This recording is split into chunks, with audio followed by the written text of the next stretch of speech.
Last night was a great night for the United States and for the world. A brutal killer, one who has caused so much hardship and death, has violently been eliminated. He will never again harm another innocent man, woman, or child. He died like a dog. He died like a coward. The world is now a much safer place.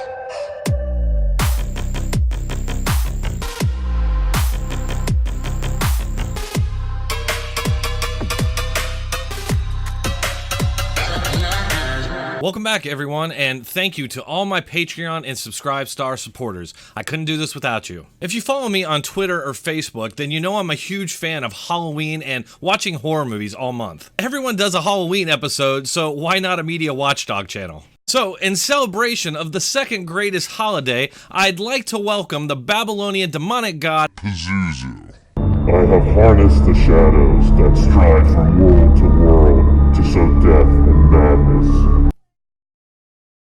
Okay, well, moving on. One would think that taking out an infamous mass-murdering ISIS terrorist would be cause for celebration. After all, the media always celebrated when Obama took out one of these terrorist leaders and always cast Obama as a great leader for doing so. But that was a Democrat administration, and they hate Trump, so of course they're not going to allow him to get any sort of positive coverage out of this. In this first case, an MSNBC host was so distraught by the successful mission that she actually suggested that killing the terrorist leader would encourage and strengthen his followers.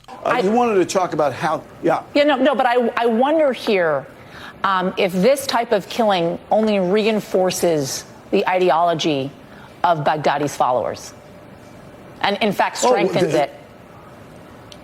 Well, it doesn't make it any easier for those of us who want to destroy the organization completely. All right. And in brave and stunning fashion, their military analyst, Jack Jacobs, actually agrees with her. It's weird that he says this because earlier in the show, he says, destroying him makes it extremely difficult for them to operate it multilaterally in a wide variety of places.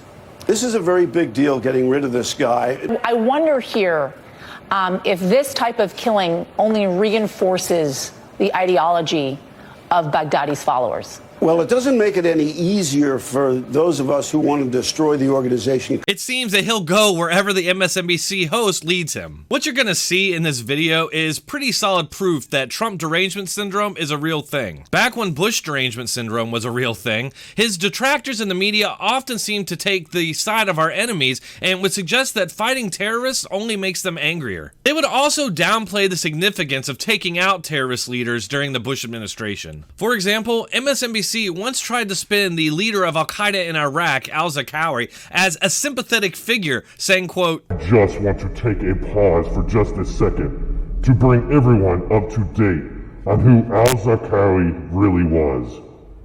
Other than the leader of Al-Qaeda in Iraq, who was killed in an airstrike this morning. We are told that he had troubled childhood where he grew up in Jordan, that he dropped out of high school, that when he was 20 years old, he went to Afghanistan and joined Al-Qaeda. I will feast on your entrails. So it would appear they pulled out that old playbook for dealing with military successes under Trump. MSNBC wasn't done yet. During Mouseman Chuck Todd's panel of butthurt leftists, the group decried that Trump was taking a, quote, victory lap after the ISIS leader was dispatched. And I think President Trump's going to look at this and say, see, I can shrink the footprint and do this. I'll be curious to see his posture this morning, but it very much might have a mission accomplished feel. This is just so disturbing because these so-called journalists are more worried that Trump's going to get a political victory out of this than the fact a notorious mass murderer was finally taken out. I think they might also be worried about losing even more credibility after another one of their narratives is proven false. All they know is that they want Trump gone, and victories like this only improve his polling numbers. This, unfortunately, was the least of the insanity to come out of the media yesterday. The increasingly far-left Washington Post actually ran a fawning obituary for the terrorist leader with the headline, Al-Baghdadi, austere religious scholar at helm of Islamic State, dies at 48. Apparently, the original headline was much tougher, labeling him a, quote, Islamic State terrorist in chief. Apparently, they thought that headline was too tough for this religious scholar. They've since revised the headline again, now calling him an extremist leader of the Islamic State. But they actually left the original wording in the article saying, quote, when al-Baghdadi took the reins of the Islamic State of Iraq in 2010, few had heard of the organization or its new leader. An austere religious scholar with wire-frame glasses and no known aptitude for fighting or killing. You're probably feeling what Vigo is feeling. Carpathian kitten loss. He's missed his kitten.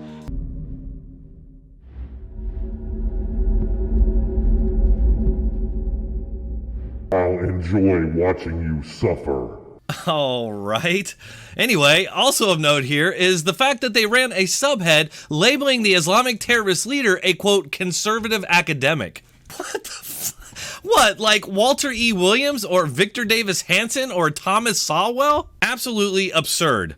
These people are so out of their minds that they're actually comparing conservative professors like those that I just mentioned to mass-murdering terrorists. Yeah, the Washington Post is definitely an objective, democracy-defending, hard-hitting newspaper and not just a left-wing propaganda rag. And, you know, they actually had a similar reaction to the death of the communist dictator Fidel Castro, who they described as a, quote, romantic figure in olive drab fatigues and combat boots, and also a spiritual beacon for the world's political far left. What we're dealing with here is a major national newspaper that's grouping conservative professors with mass-murdering terrorists, but who also write gushing obituaries for terrible dictators. We are the ones that were and shall be again. Maybe this was a This madness doesn't stop here. Oh no, because even Bloomberg News fell victim to TDS and seemed to glowingly recall this mass murder as a, quote, Islamic State leader al-Baghdadi transformed himself from a little-known teacher of Quranic recitation into the self-proclaimed ruler of an entity that covered swaths of Syria and Iraq.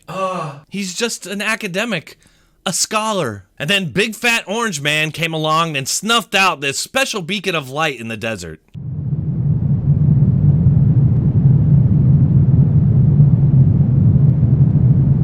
Huh, that's strange. I wonder where he went. The thing is, I actually agreed to some extent that taking out this terrorist leader won't amount to much since he'll just be replaced by another scumbag. However, as I pointed out earlier, the media reacted much differently to Obama taking out terrorist leaders. So it's yet another great example of why nobody should trust the mainstream media. Their partisanship and agenda-driven reporting lead to unhinged outcomes like this. Thanks for watching. Please like, share, and subscribe. If you enjoy my channel and you want to help support it... Well, folks, the oddest thing just happened. Electricity went out.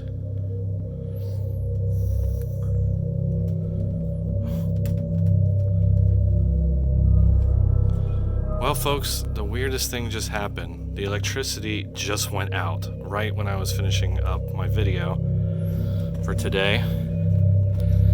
Pretty sure I have a flashlight here somewhere. Okay, I'm not gonna lie, I'm kind of freaked out. Maybe conjuring a Babylonian demon to help me with a reaction video wasn't the smartest idea.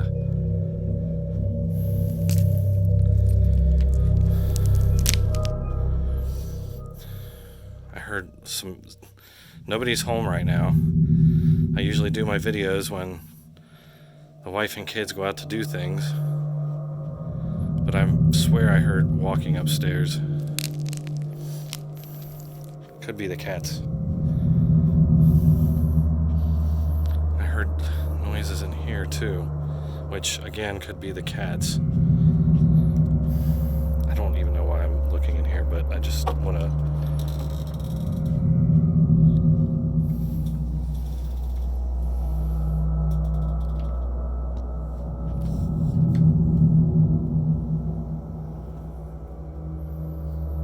Thought I heard noises coming from back there. It's probably just cats. I don't know why I'm freaking out.